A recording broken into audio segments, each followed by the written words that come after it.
Have you ever been told that something was always true, always believed, always sacred, that the line was drawn in stone 2,000 years ago and never moved? They told us the Christian stance on abortion has been the same since the beginning, firm, unchanging, biblical. But what if I told you that in 1971, the Southern Baptist Convention, one of the largest and most conservative Christian denominations in America, passed a resolution supporting abortion rights, not condemning them, supporting them? What if I told you that Protestant ministers ran an underground network helping women get abortions before Roe v. Wade? That Thomas Aquinas, one of Christianity's greatest theologians, believed the soul didn't enter the body until 40 days after conception? This isn't a political opinion. This isn't rebellion. This is history, and it's been buried beneath culture wars, power struggles, and a narrative that pretends 2,000 years of Christian thought was always one thing. In the next 13 minutes, I'll show you the documents, the votes, the sermons, and the scriptures that prove the Christian position on abortion is not what you think it is. And more importantly, I'll show you why it changed. Let's go. They say history is written by the victors, but sometimes it's rewritten by those who need you to forget. In 1971, 2 years before Roe v. Wade, the Southern Baptist Convention met in St. Louis, Missouri. These weren't liberal theologians. These were conservative Southern pastors, deacons, and church leaders, the same denomination that today stands as one of the fiercest opponents of abortion rights. And they passed Resolution Number 3. Let me read you what it said. We call upon Southern Baptists to work for legislation that will allow the possibility of abortion under such conditions as rape, incest, clear evidence of severe fetal deformity, and carefully ascertained evidence of the likelihood of damage to the emotional, mental, and physical health of the mother. Read that again.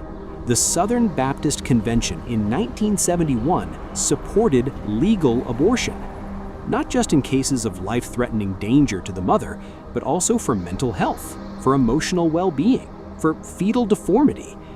They didn't call it murder. They called it compassion. Now, you may be thinking, well, maybe that was just one vote. Maybe they changed their minds quickly. Not quite. They reaffirmed similar language in 1974 and again in 1976. For nearly a decade, the Southern Baptist Convention held a position that today would get you expelled from most evangelical churches. So what happened? How did we go from abortion as compassion to abortion as the Holocaust of our time? The answer isn't in the Bible, it's in politics. But we'll get to that. Because first, we need to understand something even deeper. The belief that life begins at conception isn't 2,000 years old. It's not even biblical orthodoxy. For most of Christian history, theologians believed something very different. And in the next section, we're going back 1,700 years to meet the man whose teaching shaped Catholic doctrine for centuries. A man who believed the soul entered the body 40 days after conception. Not at fertilization, not at the first cell division, but 40 days later. Stay with me, because once you hear this, you can't unhear it.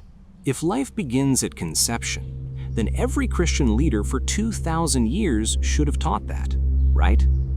Wrong. For over a millennium, the Catholic Church and most Christian theologians followed a doctrine called delayed ensoulment.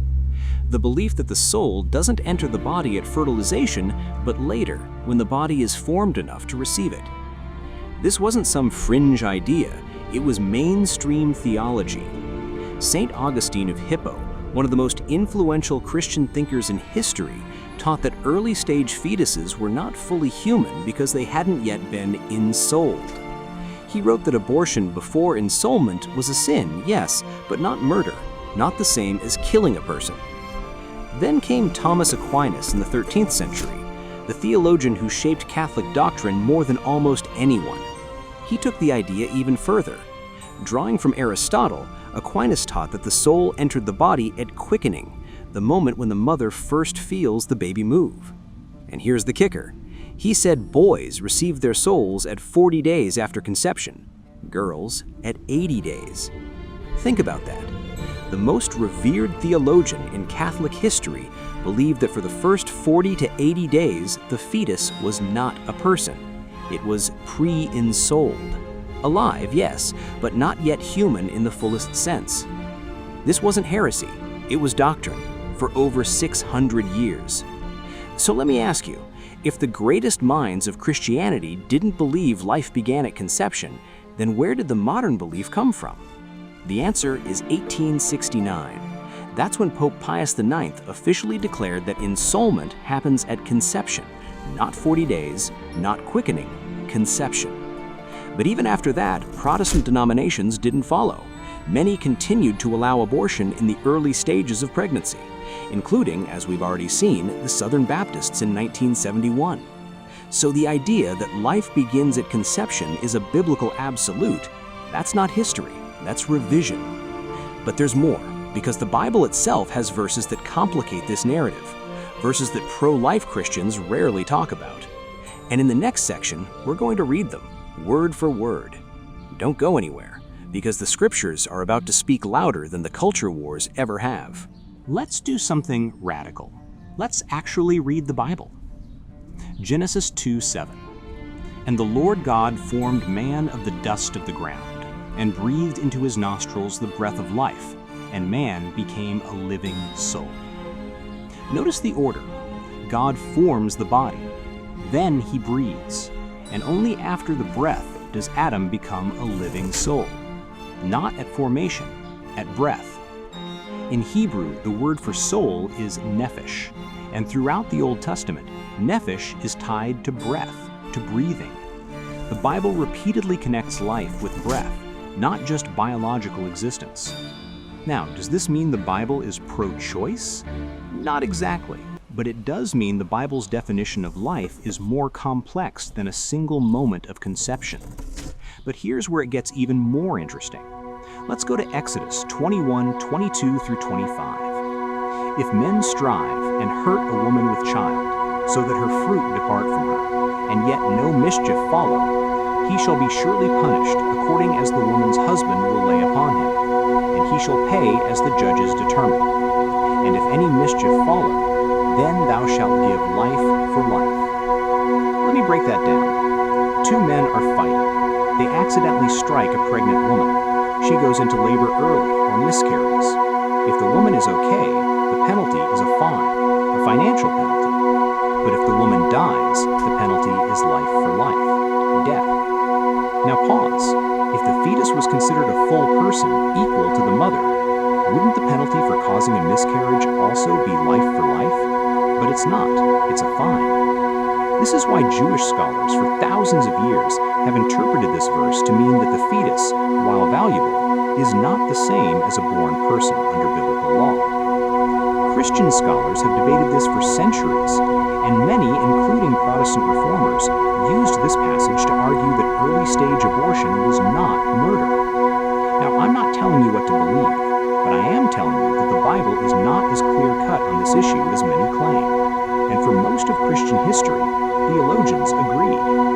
So if the Bible doesn't give a single definitive answer, and if Christian tradition was divided for over 1,000 years, then how did we get here? How did abortion become the ultimate litmus test of Christian faith? The answer is not theological, it's political. In the next section, I'll show you exactly when, how, and why the evangelical movement flipped its position. And it wasn't because of new biblical revelation, it was because of something much more earthly. Stay with me. The most shocking part of this story is just beginning. Before Roe v. Wade, before abortion was legal, thousands of women still needed help, and a group of religious leaders decided to provide it. In 1967, a network of Protestant ministers and Jewish rabbis launched the Clergy Consultation Service on abortion, not to protest abortion, to facilitate it. These were men of faith, pastors, reverends, rabbis. They believed that helping women access safe abortions was an act of compassion, not sin. The founder, Reverend Howard Moody, a Baptist minister in New York, said, "We are not advocating abortion. We are advocating that women have the right to make their own moral and religious decisions." By 1973, Over 1,400 clergy members had joined the network. They counseled women, they connected them with doctors, they even raised money to help those who couldn't afford the procedure. And here's what will shock you. They weren't seen as heretics. Many of their congregations supported them, because at the time, the dominant Christian view was that abortion, especially in the first trimester, was a matter of personal conscience, not murder. Think about that. Before the culture wars, before the moral majority, before the rise of the religious right, Christian clergy were helping women get abortions. So what changed? Not the Bible, not theology, not new revelation from God.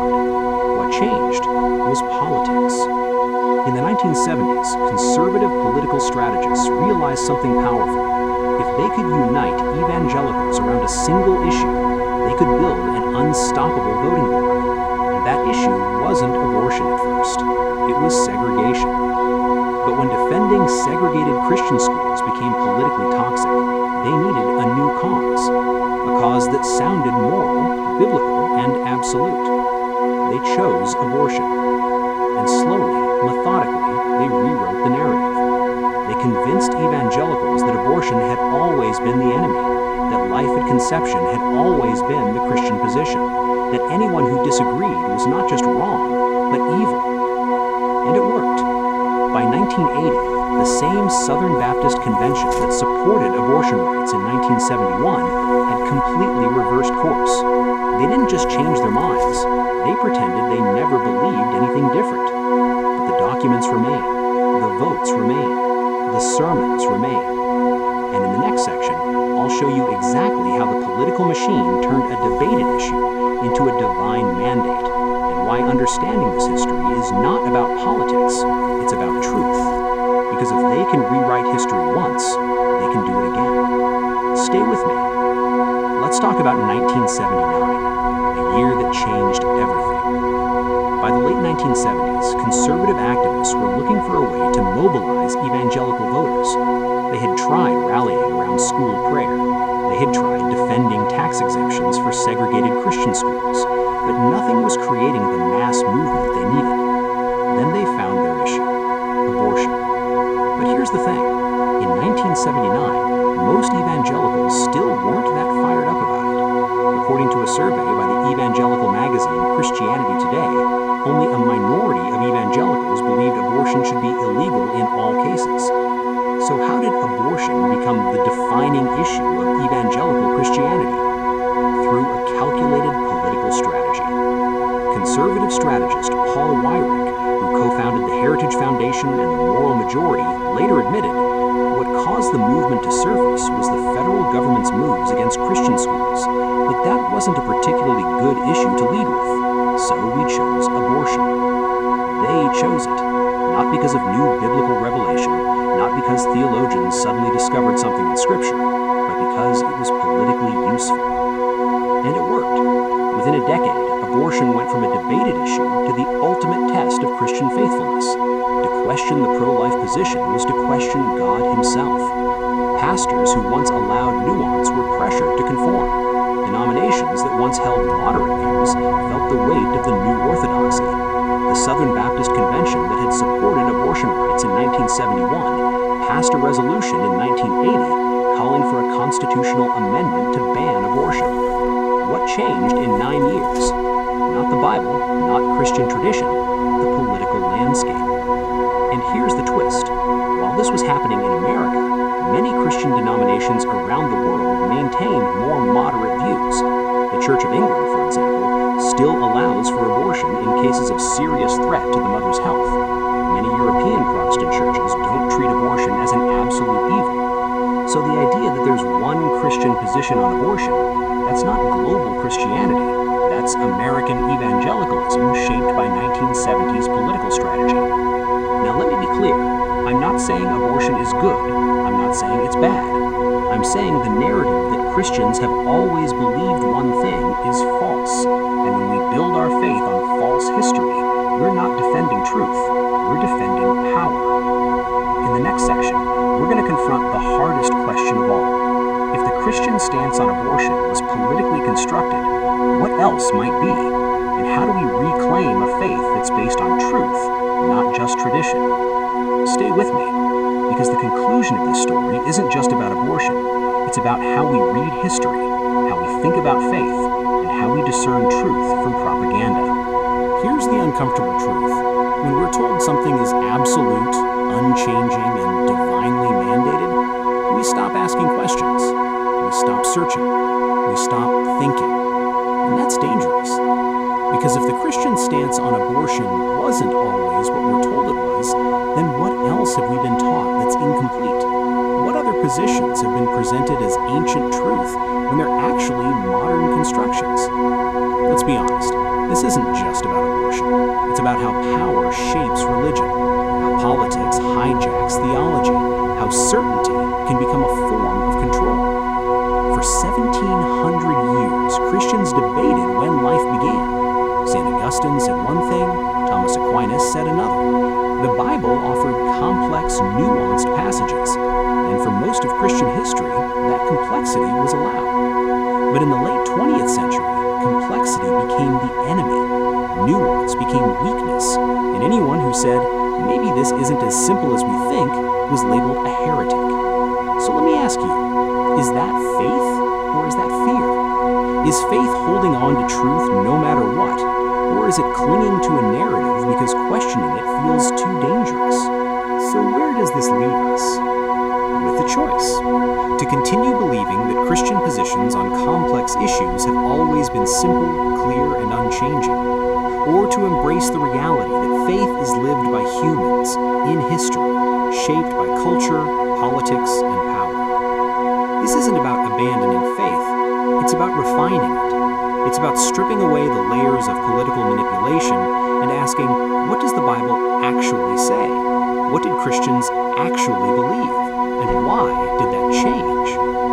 To the older generation, the ones who lived through these shifts, who watched as denominations reversed course, who remember when Christians held different views, your memory is not irrelevant. It's essential. Because the next generation needs to know that certainty isn't always truth. To the younger generation, the ones asking hard questions, the ones being told to just accept what you're taught, keep digging, keep reading, keep thinking. Because the faith worth having is the faith that can survive scrutiny. This isn't rebellion, it's rediscovery. This isn't about tearing down Christianity, it's about rescuing it from those who weaponize it. This isn't about being pro-life or pro-choice, it's about being pro-honesty. Because if we can rewrite the history of abortion, we can rewrite the history of anything.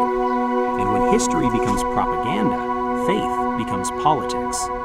But when we choose truth over comfort, complexity over certainty, honesty over tribalism, then we're not just defending a position, we're defending the integrity of faith itself. So the next time someone tells you Christians have always believed this, ask them, always? Show me the documents, show me the votes, show me the history. Because the truth is not afraid of questions, only lies are. And this story, the story of how the Christian stance on abortion was shaped, shifted, and sold, is just the beginning. There are more stories, more hidden histories, more rewritten narratives. And if you made it this far, you're ready to hear them.